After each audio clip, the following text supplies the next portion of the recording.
Aleluia, vamos ler a carta ou epístola de Judas, finalzinho da Bíblia, antes de Apocalipse. Essa pequena carta de um capítulo apenas, nós vamos meditar hoje e nós vamos meditar na segunda-feira. Então serão duas partes da epístola de Judas. Vamos ler o capítulo único, a partir do verso 1. Judas, servo de Jesus Cristo e irmão de Tiago, aos chamados, amados em Deus Pai e guardados em Jesus Cristo. A misericórdia, a paz e o amor vos sejam multiplicados.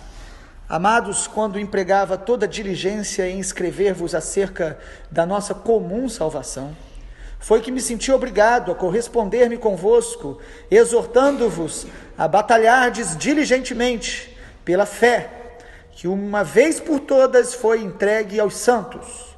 Pois certos indivíduos se introduziram com dissimulação, os quais desde muito foram antecipadamente pronunciados para esta condenação.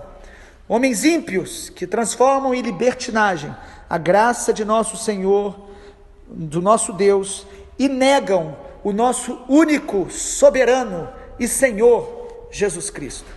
Pois quero que lembrem, embora já estais cientes, de uma vez por todas, que o Senhor, tendo libertado um povo, tirando da terra do Egito, destruiu depois os que não creram, e a anjos que não guardaram o seu estado original, mas abandonaram o seu próprio domicílio, ele tem guardado sob trevas em algemas eternas, para juízo do grande dia. Como Sodoma e Gomorra e as cidades circunvizinhas, que havendo-se entregado à prostituição, como aqueles, seguindo após outra carne, são postas para exemplo do fogo eterno, sofrendo a punição. Ora, estes da mesma sorte, quais sonhadores alucinados, não só contaminam a carne, mas também rejeitam o governo, difamam autoridades superiores. Contudo, o arcanjo Miguel, quando contendia com o diabo e disputava a respeito do corpo de Moisés, não se atreveu a proferir juízo infamatório contra ele. Pelo contrário, disse: o Senhor te repreenda. Estes, porém, quanto a tudo o que não entendem, difamam, quanto a tudo o que compreendem, por instinto natural, como brutos sem razão, até nessas coisas se corrompem. Ai deles, porque prosseguiram pelo caminho de Caim, e movidos de ganância, se precipitaram no erro de Balaão, e pereceram na revolta de Corá. Esses homens são como rochas submersas em vossas festas de fraternidade, banqueteando-se juntos sem qualquer recato, pastores que a si mesmos se apacentam, nuvens sem águas, impelidas pelos ventos, árvores em plena estação dos frutos, destes desprovidas, duplamente mortas, desarraigadas, ondas bravias do mar que espumam as suas próprias sutilidades, estrelas errantes, para as quais tem sido guardada a negridão das trevas para sempre. Até o versículo 13. A carta deste irmão, o irmão Judas, é importante lembrarmos que ele era irmão de Jesus, não é o Judas Iscariotes. Sabemos disso, ele começa o texto dizendo: servo de Jesus Cristo e irmão de Tiago. Esse Tiago também irmão de Jesus. E é significativo que ele comece essa carta dizendo: eu sou servo de Jesus Cristo. Ele não se orgulha pelo fato de ser irmão de Jesus, o orgulho desse pertencimento familiar.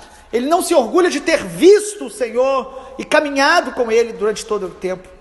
Mas ele diz: eu sou servo. E a palavra original grega aqui é doulos. Ele está dizendo: eu sou escravo de Jesus Cristo. Eu sou totalmente submisso. E é a escravidão no sentido de escravo por amor a Ele como meu Senhor. Por amor a esse Senhor maravilhoso, amoroso, que me liberta. Escravo livre em Cristo Jesus. Ele se apresenta assim, mostrando o coração de um homem de Deus maduro, quebrantado e humilde. E aí, amados, ele no versículo 3 explica o conteúdo da sua epístola. Ele diz: eu empregava toda a diligência para escrever acerca da nossa comum salvação. A intenção dele ao escrever às igrejas, a carta dele tem uma similaridade muito grande com 2 Pedro, era falar sobre a salvação.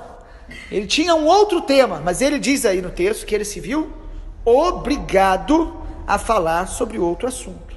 Ele foi impelido pelo Espírito Santo a mudar o tema daquilo que ele ia escrever, e ele diz: eu fui impelido a escrever sobre o batalhar diligentemente pela fé.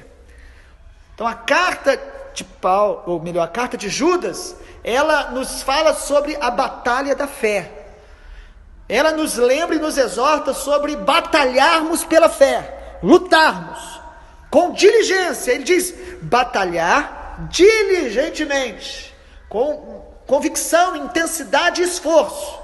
A fé, ela é dada pelo Senhor, ela é uma graça de Deus que brota em nós. O texto diz: a fé que uma vez por todas foi entregue aos santos.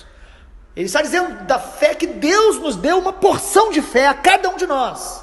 Quando você se converte, o Senhor coloca, por você crer, você abriu o coração. A fé é gerada pelo Espírito e pela palavra. A palavra, ela traz essa revelação da fé. A fé vem pelo ouvir e ouvir a palavra. E Judas diz: esta fé que o Senhor já deu a vocês, ele chama-os de santos separados, ela não deve ser tratada de qualquer maneira. Nós não podemos baixar a guarda, nós não podemos ser imprudentes, nós não podemos ser pessoas que acham que recebemos a fé e agora nada mais precisamos fazer. Judas é usado pelo Espírito Santo para nos despertar.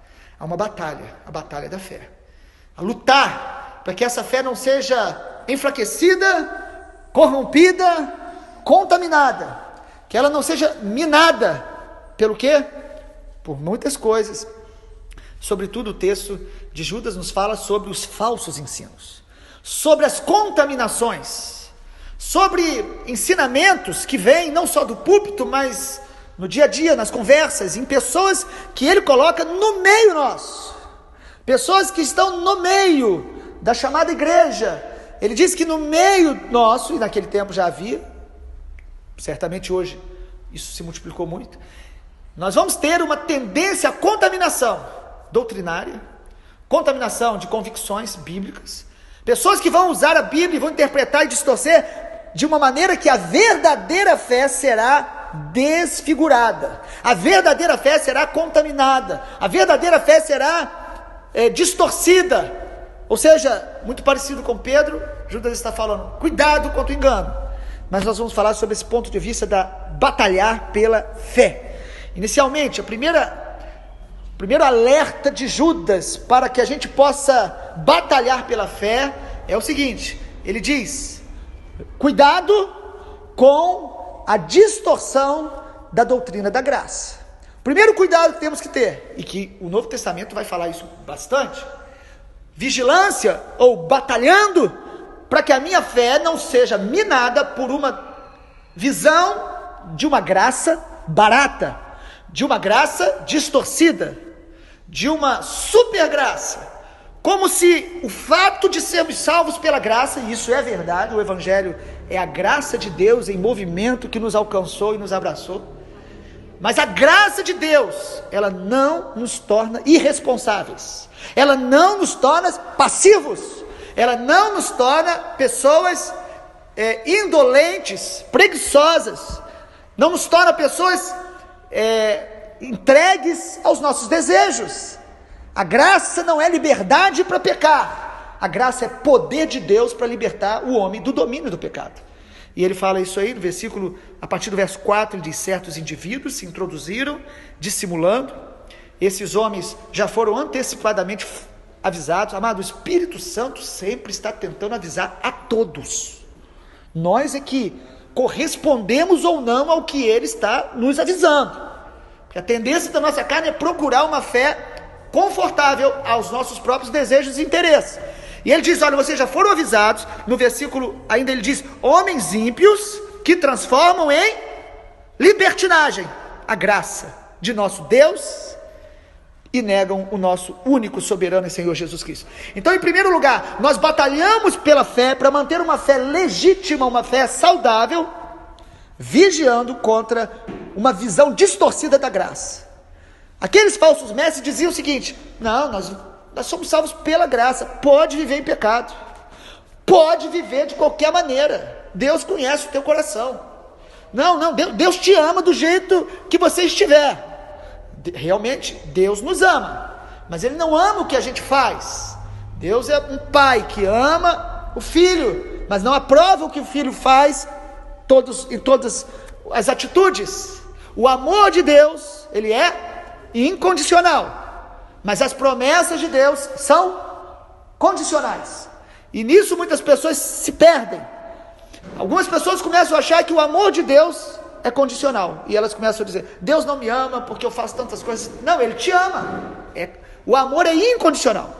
E aí, quando a gente acha que o amor de Deus não está sobre nós, porque a gente acha que Ele é condicional, nós começamos a não obedecer o Senhor, e por não obedecer, o que ocorre? Nós não experimentamos as suas promessas, e aí nós ficamos frustrados e achamos que Deus realmente não nos ama.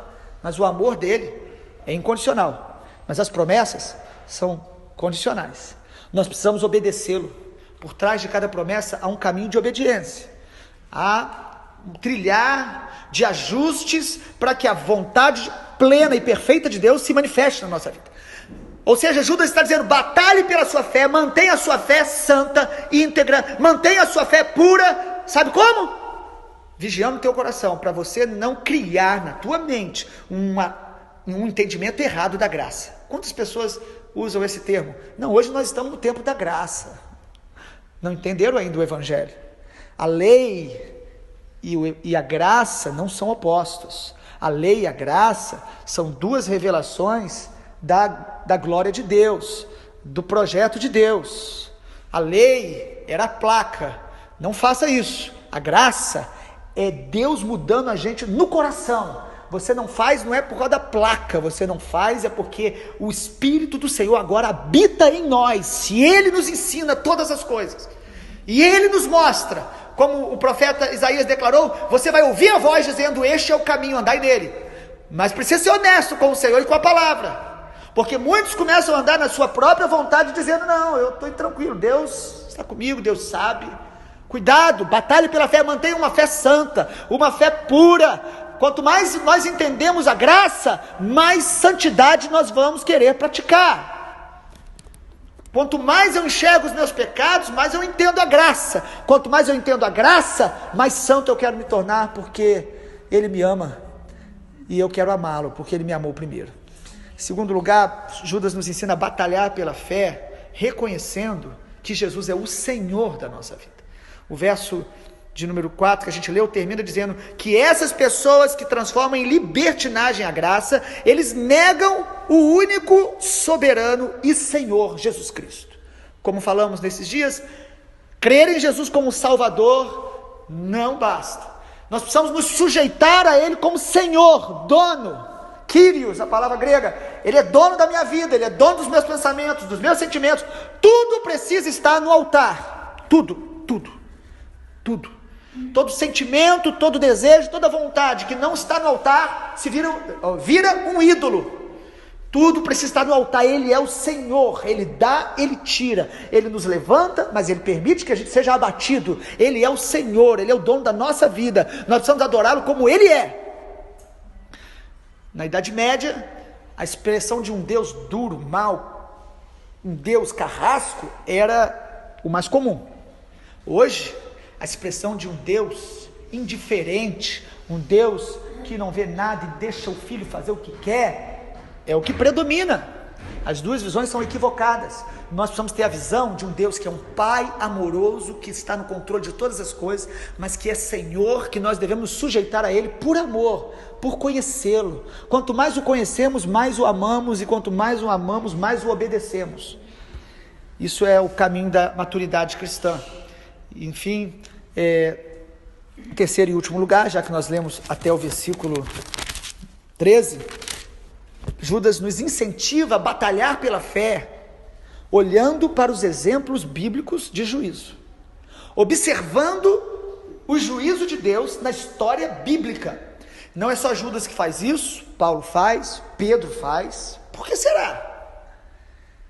Por que será que eles estão nos mostrando o seguinte: olha, o Caim foi condenado, e ele tinha sido avisado por Deus. Tem gente que fica tão feliz, né? Deus me avisou que eu estou errado. Isso não significa nada. Não, Deus até falou comigo. Não significa nada. O que vai mudar a realidade são as suas decisões diante do que Deus falou. Não é o fato de ouvir. Ele vai falar, olhe para o exemplo bíblico. Ele começa falando sobre Israel. Ele fala: Deus tirou Israel do Egito, mas Deus destruiu os que não creram.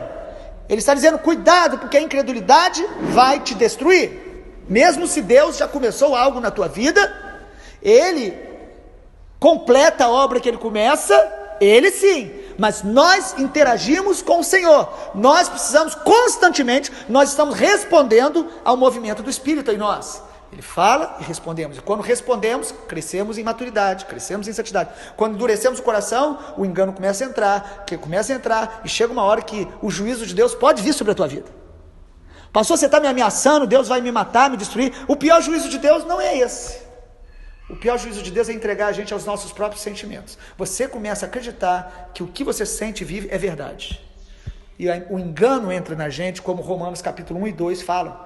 Deus os entrega aos seus próprios sentimentos, e pessoas que aí estão usando a Bíblia e até distorcendo a Bíblia para poder defender os seus desejos, os seus pecados, as suas iniquidades. Tudo isso é o espírito de engano, e que nos últimos dias está se multiplicando esta iniquidade.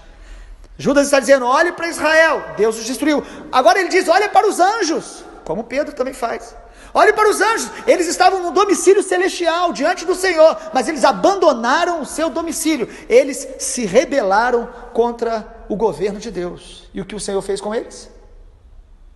Todos sabem que 1/3 que se rebelou contra o Senhor foram lançados fora do céu, da presença de Deus. Judas ainda diz: olhe para Sodoma e Gomorra, 2 cidades, e o texto bíblico diz que elas foram colocadas como exemplo para toda a história. Sodoma e Gomorra, até os não crentes, até os que desconhecem a Bíblia sabem, são símbolos. Não significa que Deus vai fazer igual com todos os lugares, mas é um sinal de que a imoralidade será julgada por Deus. Não brinque com isso. Ninguém vos engane, como diz lá em Gálatas, ninguém vos engane. O que o homem plantar, ele vai colher. Ninguém vos engane. Mas ninguém está me enganando. O seu coração não te engane, e nem os falsos profetas que pregam para agradar a gente. Ele diz ainda: olhe para Caim. Caim matou o irmão. Por quê? Porque o seu coração era mau, perverso. Deus falou: se você proceder bem, você vai ser aceito. Mas ele preferiu alimentar o ciúme, a inveja, o ódio, que levou a matar. Há muitas pessoas hoje matando no coração outros, porque estão contaminados. Batalhe pela sua fé, olhando para esses exemplos, dizendo: eu não quero ser Caim, eu quero ser Abel, ainda que eu tenha que ser morto. Eu não quero ser aqueles israelitas que não entraram. Eu não quero ser como Sodoma e Gomorra. E ele fala aí sobre Balaão. Concluindo, ele fala: Balaão amou o prêmio da sua cobiça, ou seja, ele se desviou, a fé dele foi contaminada pela ganância. Quantas pessoas hoje abandonando o Senhor, ou dando prioridade a outras coisas por causa do amor ao dinheiro. Ou seja, Deus é justo juiz. A nossa fé é mantida saudável, mantendo essas bases, essas 3 bases que falamos hoje. Ou seja, tenha uma visão correta da graça de Deus. A graça é transformadora e libertadora. O que sai disso não é graça. Segundo, aprenda com os exemplos da palavra de Deus, para se manter debaixo do temor de Deus, debaixo do ensinamento. Terceiro, se sujeite todos os dias ao Senhor Jesus na sua vida. Todos os dias, quando você acordar, diga: Jesus reina no meu coração, nos meus sentimentos, nos meus pensamentos, no meu estilo de vida. Que o Senhor reine sobre mim, literalmente, que venha o teu reino, o teu governo, que você e eu sejamos como Paulo, dizendo que não seja mais eu quem vive, mas Cristo vive em mim. Deus nos abençoe nessa manhã, em nome de Jesus.